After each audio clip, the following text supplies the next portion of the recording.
Welcome to Queen Academy. Our topic is about consignment accounting. What is consignment? Consignment is a kind of business expansion without actually opening a branch in a new potential market.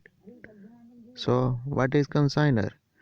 The consigner is the person sending the goods is called consigner, and the consignee, the agent who receives the goods is called consignee.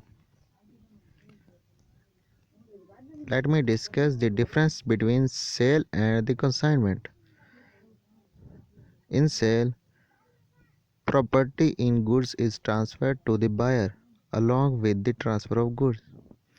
But in case of consignment, goods remain the property of the consignor until the time they are sold by the consignee. In sale, goods once sold cannot be returned to the seller except when they are defective or the seller agrees to take those back. In consignment, unsold goods of consignment are the property of the consignor and can be returned to him. In sale, when goods are sold on credit, the buyer becomes the debtor of the seller. The relationship between the buyer and the seller is that debtor and creditor. In case of consignment, when goods are sold on credit, the buyer becomes the debtor of the consignor, and the relationship between the consignor and the consignee is that of a principal and an agent. In case of sale, when goods are lost after delivery to the buyer, it is the buyer who will bear the loss.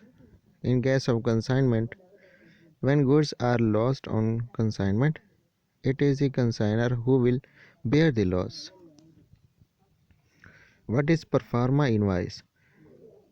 An invoice is a document sent by a seller to the buyer giving details of goods or services sold.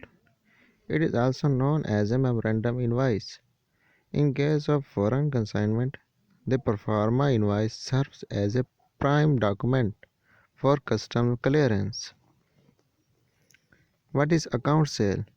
The details of sale proceeds, expenses, and commission are contained in an accompanying statement known as account sale.